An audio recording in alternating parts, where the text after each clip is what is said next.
全台湾最魔幻的厨房在哪？不是米其林餐厅，而是眷村竹篱笆内的妈妈厨房。70多年前，一群随着国军跨海而来的各省妈妈们，因陋就简在混搭厨房中炒出了一个新的菜系。今天一起去尝尝让郭台铭、郭董结婚时都要清点的眷村菜。1949年，120万军民跨海来台，国民党政府建起近900座眷村安置他们。在困难环境中，来自五湖四海的眷村人相互扶持，形成了独特的眷村文化。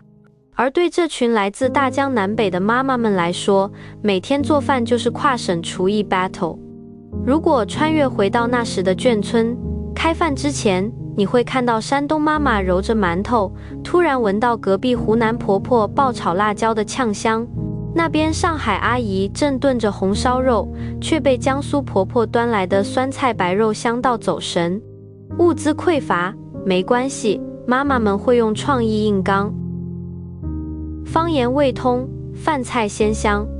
本省小孩为眷村妈妈的油条锅贴馋哭，外省孩子们迷上了台南担仔面。那一刻，美食成了人们之间的共同图腾。眷村菜的精髓之一就是物尽其用，只要是能吃的食材，魔术师妈妈们都能把它们做成美味。湖南菜太辣，北方妈妈捡辣椒加醋，秒变温柔版剁椒鱼头。安徽豆腐太素，上海妈妈塞进狮子头，发明眷村狮子豆腐头。每一种食材都有自己的加工方法，因陋就简，创造奇迹。昨日剩饼加上今日白菜等于华北炒饼，隔夜卤汁加美军罐头就成了魔改版罗宋汤。买不起肉，豆腐灌香肠。油条泡烂了，勾芡做成油条卤。即使是突然来了10位客人，山东妈妈也能30分钟擀出100张饺子皮。湖南婆婆端出秘制剁椒，上海阿姨变戏法似的捧出腌笃鲜。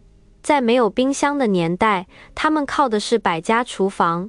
眷村菜价位亲民，不使用高档食材，能玩出很多花样，大家都负担得起。过去习惯传统以地瓜稀饭配萝卜干当早餐的台湾本省人，逐渐开始习惯吃北方的烧饼、油条等早餐。眷村小吃逐渐进入台湾各角落，改变了台湾人的饮食习惯。每一道眷村菜都有忠实粉丝，甚至成为台湾政商名流的最爱。比如这道青椒灌肉，还有雪菜百叶，都是从眷村走出来的郭董、郭台铭结婚时必点的婚宴菜。如今位于台北中正纪念堂附近的南门市场，是远近知名的眷村菜大本营。这家万有全火腿店老板田仲和祖籍浙江，从小在台南水交社眷村长大。他的店里至今保管着当初从上海南京路万有全店里带来的做火腿工具。当初带来的时候，这一把斧头大概有7公斤重，那目前大概只剩下约5公斤了。所以随着岁月的消耗，它因为每次磨、每次粘，它就渐渐的损耗掉了。老的师傅可以很精确的，就是粘出来这个火腿要几斤几两，大概8、9不离10了，就是一刀下去就 OK 的了。在台湾，老旧的眷村虽被新式高楼取代，但眷村菜作为眷村留下的血脉绵延不绝，成为对那段特殊历史的纪念。今天，眷村后代和台湾年轻人都喜欢吃眷村菜，不仅为怀旧，更因其有魅力的味道。